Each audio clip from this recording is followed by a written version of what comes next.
Neurological versus joint structure. All right, so a lot of times when we talk about structure, structural diagnoses like arthritis or any type of muscle tendonitis, ligament sprain, we're talking about bigger structures that are easier to visualize on an X-ray or an MRI. We rarely talk about the dynamic anatomy of the nervous system. So there's receptors within the nervous system that are responsible for different situations, different environments, and they'll change over time, right? And so you can talk just broadly about three classes of receptors. There's a pressure receptor, which basically responds to different forms of touch, shear forces, vibration in the body. So these are certainly at play anytime your manual therapy is being done, but anytime your massage is being done and things like that.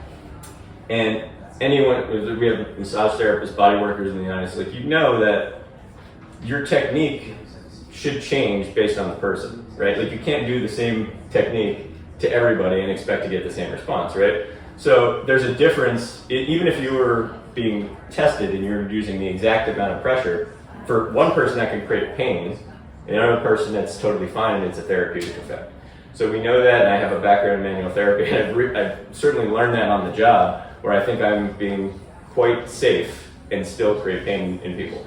So that matters, and that you can probably take that down into some of these receptors.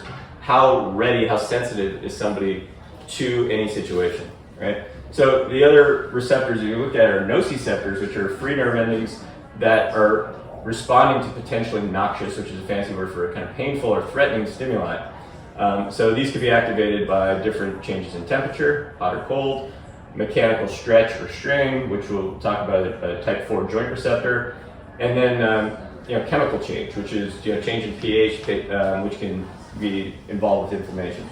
So with the joint receptors, these would be like movement type receptors. I think this is really important, and something like I can't be really specific with it, but it's sort of like something I've hypothesized over the years from taking different courses on how we might, if we had some type of imaging that can look at receptors in the moment, like we do having these static pictures of bones and muscles, that we would likely see changes in these receptors depending on how ready someone was for pain or how much someone could tolerate before pain came on.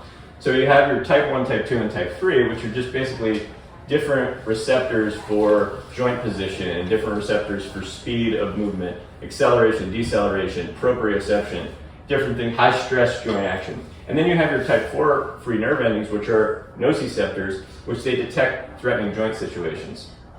So the way that we can hypothesize this is in a use it or lose it mentality, right? If we have less varied movements, it'll create less tolerance to pressure, velocities, and amplitude of movement.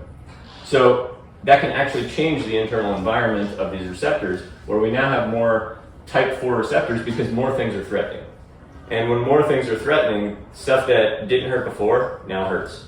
And that cycle tends to spiral unless we get on top of it. And a big way to get on top of it is just having an understanding of what pain is and what it isn't.